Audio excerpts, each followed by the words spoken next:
अस्सलामुअलैकुम दोस्तों, welcome to my channel बच्चा पार्टी। आज जो कहानी मैं सुना रही हूँ वो है अक्षय खन्ना की पावरफुल एक्टिंग। अंधेरा छाया हुआ है, कैमरा आहिस्ता आहिस्ता एक आदमी के चेहरे की तरफ बढ़ता है।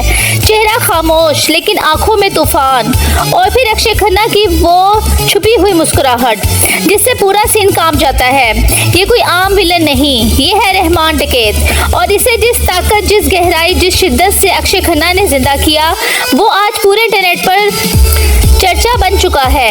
अक्षय खन्ना की अदाकारी की सबसे बड़ी खूबी क्या है? खामोशी, अलग तरह की जान और जानदार एक्सप्रेशन जिसमें अल्फाज कम और एहसास ज़्यादा बोलते हैं। वो एक डायलॉग बोलते हैं लेकिन लगता है जैसे 100 तीर फजा में दौड़ गए हों। इस किरदार में अक्षय खन्ना ने अपनी आंखों को ऐसा हथियार बनाया, आंखें जो कभी बेरहम लगती हैं, कभी इंतकाम से भरी हुई और कभी इतनी थकी हुई जैसे सदियों का दर्द उठाए बैठी हो। रहमान डकैत के किरदार की सबसे मुश्किल बात यह थी कि वो सिर्फ बुरा आदमी नहीं था बल्कि एक टूटा हुआ इंसान था, और इस टूटे हुए इंसान को एक खौफनाक गैंगस्टर में बदलते हुए दिखाना आसान नहीं। लेकिन अक्षय खन्ना ने ये तब्दीली इतनी नेचुरल, इतनी सच्ची और इतनी रियल दिखाई कि नाजरीन को लगने लगा जैसे वो इस इंसान को जानते हो। सीन्स में इसकी खामोश चाल और इसका बेहंगम गुस्सा, इसकी आहिस्ता बोली हुई धमकियां और इसका खौफनाक सुकून, ये सब अक्षय खन्ना की अदाकारी को एक नए दर्जे पर ले जाते हैं।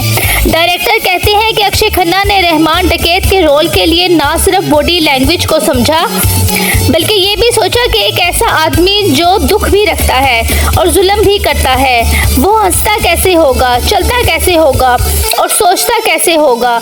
इसने इस किरदार को सिर्फ अदा नहीं किया बल्कि जिया है। लोग क्यों तारीफ कर रहे हैं? क्योंकि अक्षय खन्ना ने साबित किया है कि विलन हो या हीरो, असल बात किरदार की सच्चाई होती है। उन्होंने रहमान डकैत को इतना अच्छा, गहरा और खौफनाक बनाया कि ये रोल इनके कैरियर का सबसे ताकतवर किरदार बन गया। ये सिर्फ एक किरदार नहीं बल्कि अक्षय खन्ना की नई तारीफ है। धुरंधर फिल्म में वायरल अरबिक गाने की शूटिंग लद्दाख में हुई। इस फिल्म में अक्षय खन्ना की बॉडी लैंग्वेज, एटीट्यूड, एक्सप्रेशन और डांस स्टेप बहुत ही आला दर्जे के हैं।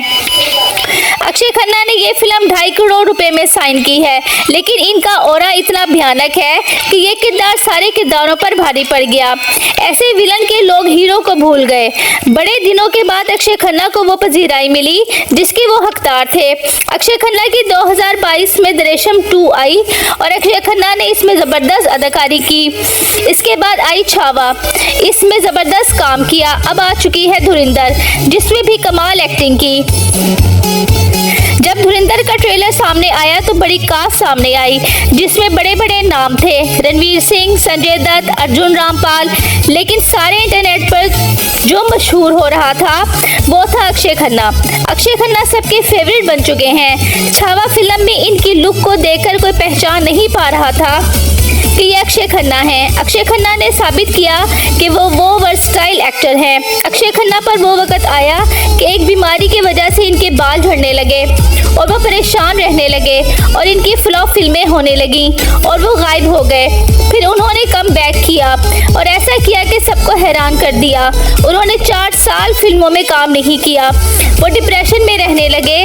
लोगों ने फिल्म को देखकर अपने तासुरात दिए और कहा कि अक्षय खन्ना डायलॉग के बगैर अपनी आंखों से सब कुछ कह देते हैं, और हमें इंतजार रहता है कि अक्षय खन्ना कब नजर आएंगे। धुरंधर देखने वालों की जबान पर एक ही नाम है और वो है अक्षय खन्ना का। रहमान डकैत में अक्षय खन्ना की पसंदीदगी की वजह है उनकी इंटरनल एक्टिंग, उनकी किरदार पर पकड़। इस किरदार को इस तरीके से निभाया कि फिल्म में अक्षय खन्ना नहीं बल्कि रहमान डकैत नजर आए। इनकी न्यू लुक को देखकर फैन उनके दीवाने हो गए और उन्हें लेजेंड कह रहे हैं। सुपरस्टार का खिताब दिया जा रहा है। इस फिल्म में गाना है FA9LA जिसमें अक्षय खन्ना ने डांस भी किया है। जब ये गाना सिनेमा में चला तो लोगों ने इनके साथ डांस किया। रहमान डकैत, जिनका रोल धुरंधर फिल्म में अक्षय खन्ना ने अदा किया है, उनका काम काफ़ी पसंद किया जा रहा है। अगर मैं ये कहूँ कि फिल्म में सबसे ज़्यादा एक्टिंग अक्षय खन्ना की पसंद की गई तो गलत नहीं होगा। रहमान डकैत कौन थे और वो क्या करते थे? इनका असल नाम सरदार अब्दुल रहमान बलोच था, जिन्हें उर्फ़े आम में रहमान डकैत कहा जाता है। इसका ताल्लुक पाकिस्तान के शहर लियारी इलाके से था, जो सालों तक कराची का खतरनाक गैंगस्टर रहा। कहा जाता है कि इसने बहुत छोटी उम्र में बतौर नौजवान आलमी जराइम और तशद्दुद की राह अपनाई थी और लियारी की गैंग वॉर्स में उसका नाम सबसे खौफनाक था। मुतादिद रिपोर्ट्स में इस पर इंतहाई संगीन इल्ज़ामात लगे हैं। मसलन ये दावा किया जाता है कि उसने अपनी ही माँ को कत्ल किया क्योंकि उन्हें उसकी नापसंदीदा मोहब्बत पर शक था। इसका इंतकाम, ताकत और असर लियारी की सियासी और मुजरिमाना दुनिया पर इतना ज़्यादा था कि इसका नाम दहशत की अलामत बन गया। धुरंधर फिल्म ने इस किरदार को शदीद फिल्मी अंदाज में पेश किया गया, यानी इसकी ज़िंदगी और तजुर्बात और जराइम को ड्रामाई अंदाज दिया गया और इस किरदार में अक्षय खन्ना को चुना गया, जिसने ये किरदार ऐसा निभाया कि उन्हें इस किरदार के लिए सालों तक याद रखा जाएगा। तो दोस्तों, अगर आपको मेरी कहानी पसंद आई हो तो मेरे चैनल को सब्सक्राइब करें। अल्लाह हाफिज़।